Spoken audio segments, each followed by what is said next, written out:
오늘 본문을 보시면 이제 예수님께서 그 발걸음에 대해서 확실하게 하시는 것을 우리가 볼 수 있습니다.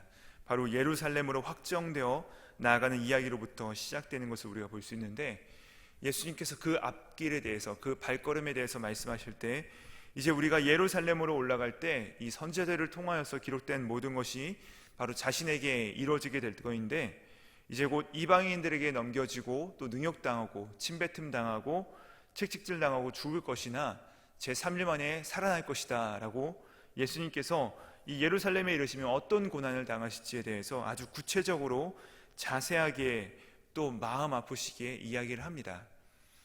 그러나 예수님께서 고난을 당하시고 죽임 당하신 후에 부활하실 것에 대한 예고가 이 제자들에게 전혀 그 말씀에 대해서 이해할 수 없는 방식으로 다가오게 되었고, 사실 그 말씀이 감춰졌으므로 그들이 이 말씀의 뜻을 경험하지 못하고 이해하지 못합니다. 그리고 나서 예수님께서 예루살렘으로 향하여 올라가시고 이제 곧 예루살렘에 입성하시기 일주일이 끝나기 전에, 입성하시고 나서 그 일주일이 마무리되기 전에 그분은 이 십자가에 달려 돌아가시게 될 것입니다. 바로 이 예루살렘으로 올라가는 길, 그 올라가는 길 부분에 이 여리고라고 하는 성이 나옵니다. 우리에게도 친숙한 이 여리고, 사실은 저주를 받은 땅이죠. 근데 그곳에 한 맹인이 나타나고 그 맹인을 치료하는 사건이 바로 여기 등장하고 있습니다. 여기 한 맹인이 예수님이 지나가신다는 소식을 듣게 됩니다.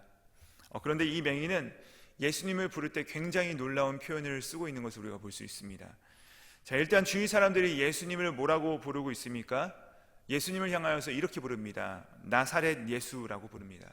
37절에 이렇게 말씀하죠. 나사렛 예수께서 지나가신다라고 했어요. 분명히 사람들은 맹인에게 이 나사렛 사람 예수가 지나가신다라고 말을 했다는 것이죠. 자, 이 나사렛이 어떤 곳입니까? 예수님의 출생지죠. 예수님의 출신지입니다. 예수님의 출생지는 나사렛은 아니지만 나사렛에서 성장하셨기 때문에 우리가 예수님을 나사렛 예수라고 부릅니다. 이게 예수님의 이름이라는 것이죠. 이 나사렛은 상당히 낙후된 곳, 즉 변두리 지역입니다. 갈릴리 지역에서도 가장 힘이 없는 고을이었어요. 그래서 이 나사렛에서부터 오셨다는 그 이유만을 가지고서도 예수님은 시시하게 보일 수밖에 없는, 또 그 출신지가 알려져 봤자 별로 도움이 될 것이 없는 것이 바로 예수님의 이름 앞에 붙은 나사렛이라는 곳의 정체였다는 것이죠.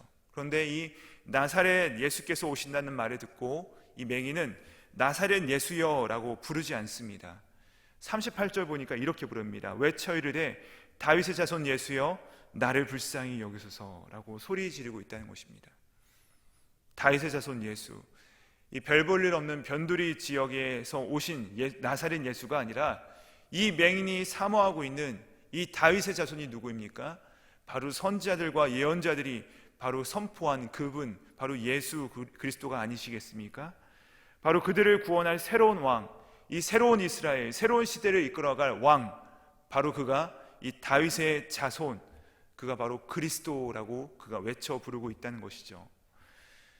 이스라엘 백성들이 그분을 기대했다는 것이죠. 그런데 이 이스라엘 백성들이 예수님을 이 다윗의 자손, 자신들을 구원할 분으로 부르지 않다가 나중에 보면요, 이 예수님께서 예루살렘으로 들어가실 때 갑자기 백성들이 호산나 호산나 다윗의 이름으로 오시는 이여 이러면서 외쳐 부릅니다.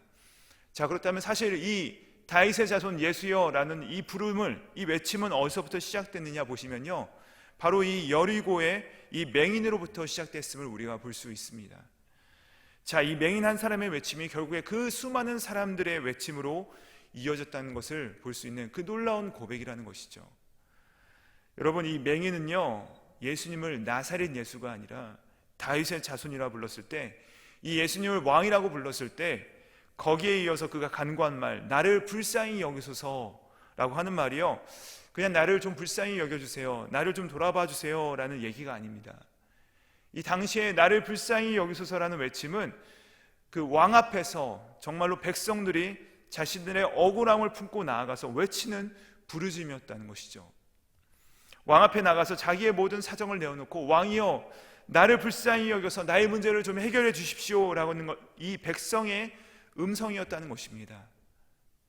자, 결국 무슨 말인가요? 이 맹인은요, 그 시대에 정말로 애처롭고 이 세상적으로는 정말로 소망이 없는, 희망이 없는 사람으로 살아가고 있지만, 그는 예수님을 향하여서 당신이 바로 이 세상에 오실 왕이시라는 것을, 나는 바로 그 당신의 나라 가운데, 당신이 통치하시고 다스리는 나라 가운데 백성으로 살기 원한다 라고 외치고 있다는 것입니다.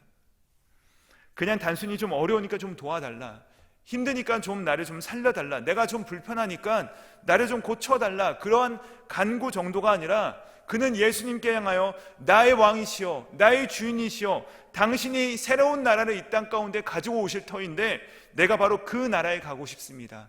내가 바로 그 나라, 당신께서 다스리는 그 나라 가운데 내가 살아가기 원합니다 라고 얘기를 하고 있다는 것이죠. 놀라운 고백이 아닐 수 없습니다. 자, 우리가 오케스트라 연주회를 가보신 적이 있으실 겁니다. 그 연주회를 가보시면 연주를 시작하기 전에 줄을 맞추고 정확한 소리를 맞추는 그런 작업을 합니다. 튜닝 작업을 하죠. 우리 생각에는 좀 뒤에서 줄 좀 맞추고 오지라는 생각을 할 수 있는데 왜 무대 앞에서 그렇게 깽깽거리나 라고 생각을 할지 모르겠습니다. 그런데 이런 질문이 들기도 하는데요, 그렇게 하는 이유가 이 악기들이 다 나무로 이루어졌기 때문에, 그러다 보니까 습도나 온도에 굉장히 민감하게 변형이 되어서 소리가 뒤틀린다고 합니다. 그래서 아무리 뒤에서 소리를 맞추고 그 무대 앞으로 나왔다 하더라도 그 무대의 조명이나 온도나 습도에 따라서 맞춰야 되기 때문에 무대 위에서 다시 튜닝을 하는 것이죠. 그런데 중요한 문제는 이 악기들의 그 튜닝을 어느 소리에 맞춰야 되는가, 그 기준이 되는 악기가 무엇이 되어야 되냐의 문제라는 것이죠. 그래서 오케스트라의 소리를 맞추는데 그때 기준이 되는 악기가 무엇이냐면 바로 이 오보에라는 목관 악기에다가 소리를 맞춘다고 합니다. 그 오보에 연주자가 A, 이 라 음을 딱 연주하면 거기에 맞춰서 모든 악기들이 일시에 소리를 맞춰준다는 것이에요. 자, 우리가 언뜻 생각하기에는 이 오보에가 가장 정확한 음을 내서 그런다구나 생각할 수도 있습니다. 그러나 사실은 정반대입니다. 이 오보에라는 악기가요, 실은 습도나 온도 혹은 그 부르는 사람에 따라서 너무나도 민감하게 그 소리가 변화되고 심해서 어쩌면 가장 연약한 악기라는 것입니다. 소리는 아름다운데 굉장히 연주하기가 어렵고 열악한 악기라서 그때 가장 무쌍한 악기가 어떤 소리를 내고 있냐에 따라서 모든 악기들이 튠을 거기다 맞춰준다는 것이죠. 저는 이 이야기를 듣고 사실은 굉장히 큰 감동을 받았습니다.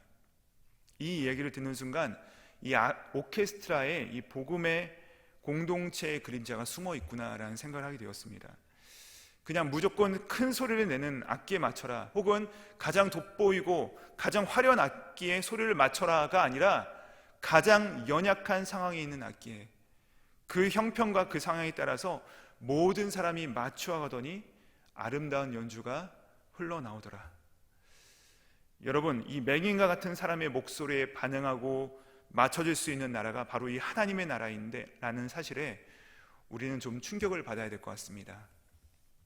세상은 가장 힘있고 가장 많은 것을 가지고 있는 그런 사람들의 소리에 맞춰야 하고, 내가 목소리를 크게 내면 모든 사람이 다 내게 집중하고 나에게 맞춰가야 된다라는 것이 바로 이 통념입니다. 그러나 교회는, 우리는 다른 것이죠. 그래서 이 복음이, 이 하나님 나라가 신비한 것입니다. 세상과 다르기 때문에 정말 이 세상의 일반적인 것과 다른 그 힘의 원리가 아닌 그 낮아짐의 원리. 그래서 어제 본문에 보시면 예수님께서 뭐라고 하십니까? 이 하나님의 나라를 어린아이와 같이 받들지 않는 자는 이 하나님 나라에 들어갈 수 없다. 또한 예수님이 이 땅에 오신 목적이 무엇입니까? 인자가 온 것은 섬김을 받으려 함이 아니라 섬기러 오셨다. 그 강하신 주님께서 연약한 우리를 위하여서 낮춰주시고 맞춰주신 그 원리로 이루어지는, 그 복음의 원리로 이루어지는 그 예수 그리스도의 다스림의 역사가 일어났다는 것입니다. 사랑하는 여러분, 우린 너무나도 높아져 있지 않습니까? 당연히 힘 있는 자의 소리에 맞춰져야 되고 모든 것이 목소리 큰 사람에게 맞춰져서 돌아가야 된다는 그 세상의 힘의 논리가 아니라 우리 가운데 다시 한번 가장 연약하고 힘이 없는 나약한 자에게 귀를 기울이고 또 우리의 소리를 맞춰가는 이 하나님 나라의 원리가 우리 안에서 다시 한번 회복되어지기를 간절히 축원합니다. 이 맥인의 울부짖음에 예수님께서 어떻게 반응하십니까? 41절 보니까 이렇게 말씀하십니다. 내가 무엇을 하여 주기를 원하느냐? 도리어 이렇게 반문하신다는 것이죠. 자, 내게 무엇을 하여 주기를 원하느냐? 일반 사람 같으면 그냥 거지니까 돈 몇 푼 정도 돈 주면 될 거다라고 생각할 수 있을 것입니다. 여러분, 거지에게 가서 당신이 오늘 뭐가 필요하십니까? 라고 물으면서 도와주는 사람이 없습니다. 전혀 물을 필요가 없죠. 그렇죠? 또 예수님은 치유의 능력이 있으시니까, 또 예수님은 그 모든 것을 다 아시니까 너 눈이 멀었구나, 내가 고쳐줄게 하면서 고쳐주면 되는 것이죠.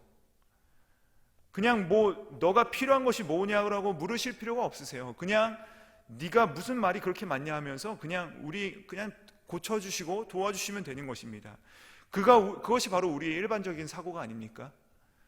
아니 그냥 없으면 주는 대로 받으면 되지, 그냥 말이 많아, 이렇게 말할 수도 있는 것이죠. 그런데 예수님께서 이 사람에게 그렇게 하지 않으셨다는 것이죠.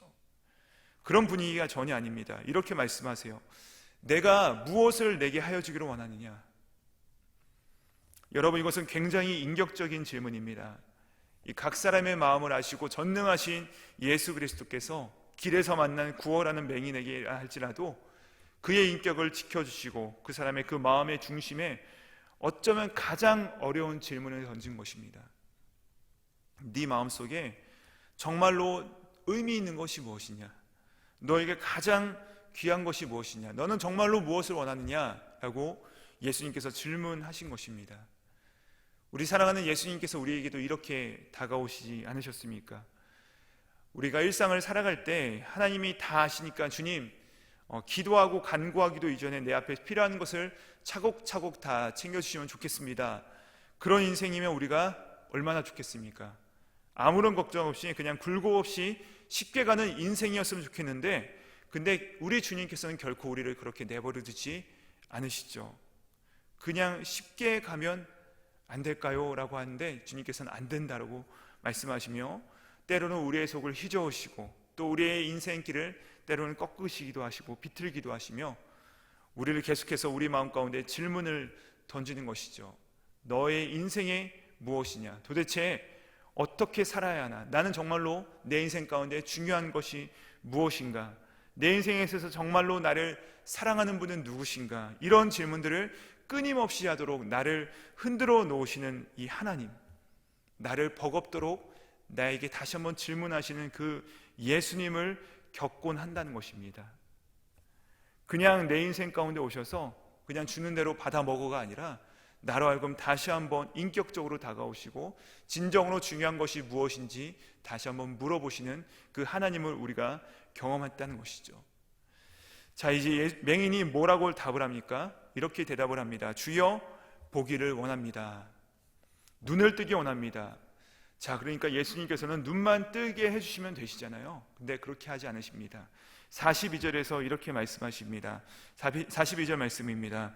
예수께서 그에게 이르시되 보라, 내 믿음이 너를 구원하였느니라.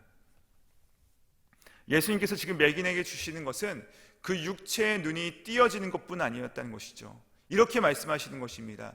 너가 나를 왕으로 부르고 내가 나를 너의 구주로 부르고 네가 나의 나라에서 살고 싶고 나의 국민 안에서 살겠다라고 고백한 것처럼 이 하나님을 전적으로 의존하고 그 앞으로 나오는 그 순간 너의 믿음이, 너의 그 영적 상태가 바로 구원의 시작이다라고 선포하신 것입니다.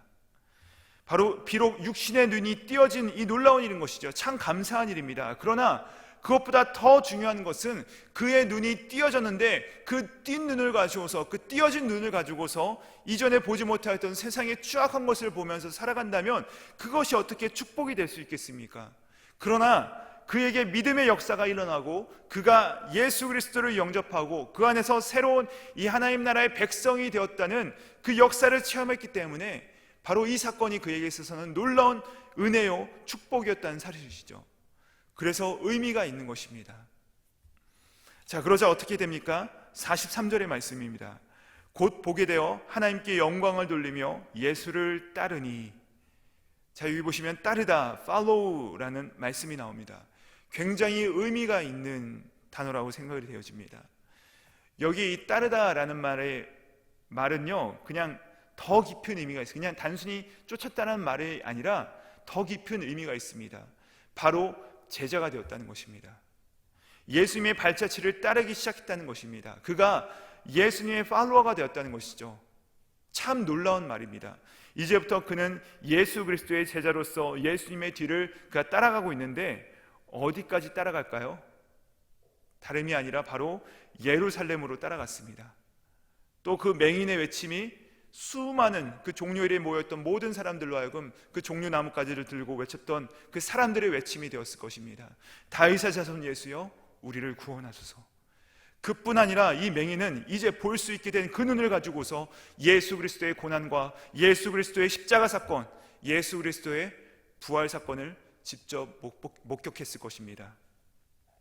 사랑하는 성도 여러분, 우리가 구원을 받았냐에 대한 문제는 너무나도 중요한 것입니다. 그런데 그것도 중요하지만 더 확인해야 될 것은 무엇이냐면 내가 무엇을 위하여 구원을 받았냐라는 사실인 것이죠. 우리가 구원을 받았냐의 사실에 대해서는 계속 강조하는 것은 필요합니다. 매우 중요한 것이죠. 우리가 죄인이었는데 구원받아서 천국 백성 되었다. 아멘입니다. 그러나 더 중요한 것은 우리가 무엇을 위하여 구원을 받았냐라는 질문이라는 것이죠. 이제 우리가 무엇을 보고 무엇을 듣고 무엇을 말하고 또 우리가 무엇을 따라야 될 것인가, 난 무엇을 위하여 살아야 될 것인가 라는 질문이 반드시 따라와야 된다는 것입니다. 주님께서는 이 맹인처럼 정말로 아무런 소망이 없는 자리에 있다 할지라도 새로운 소망의 길로 인도하시는 예수 그리스도께서 다스리시는 그 하나님의 나라, 그 하나님 나라의 통치의 원리에 따라 우리 가운데 따라오라고 우리 가운데 보여주고 계십니다. 자, 그곳에 내가 들어가기 위하여 또 그곳에 있기 위하여 오늘도 주님께서 요청하시는 한 가지가 있다면, 단 한 가지가 있다면 바로 우리 자신을 포기하고 온전히 하나님만 의지하라는 말씀이란 것이죠. 그 주님을 의지하고 주님께 나아가 우리 인생들의 변화들이 일어날 때 결국 주의 영광을 위하여 쓰임받는 가장 아름다운 길로 주님께서 이끌어 나가실 것입니다. 오늘도 이 말씀 마음에 붙드시고 또 주님의 하나님 나라의 이 원리에 따라서 세상 나라를 이기시며 나가시는 우리 모두가 되시기를 주님의 이름으로 축복드립니다. 기도하시겠습니다. 하나님 아버지, 오늘 맹인에게 다가오신 주님의 음성을 통해 이 하나님 나라 백성은 어떻게 살아가야 되는지에 대해 말씀해 주시니 감사합니다. 주님, 우리는 소망 없는 자들이었는데 웬 은혜인지 웬 사랑인지 이런 우리를 그냥 지나치져 가지 아니시고 주님께서 은혜로 우리를 구원해 주셨습니다. 우리가 누구인지 늘 기억하게 하여 주시고 더 겸손하게 하시고 우리 공동체의 연약한 자들을 받고 섬김으로 하나님 나라의 아름다움이 나타나게 하여 주시옵소서. 주님, 우리가 구원에만 만족하고 안주하지 않겠습니다. 하나님의 영광을 위해 살도록 부르심을 받았음을 기억하게 하여 주시옵소서. 우리 육체의 눈이 띄어졌을 뿐만 아니라 우리의 영적 눈이 띄어져 그리스도를 목도하고 그 복음을 전하는 목격자의 삶을 살게 하여 주시옵소서. 감사드리며 예수님의 이름으로 기도드립니다. 아멘.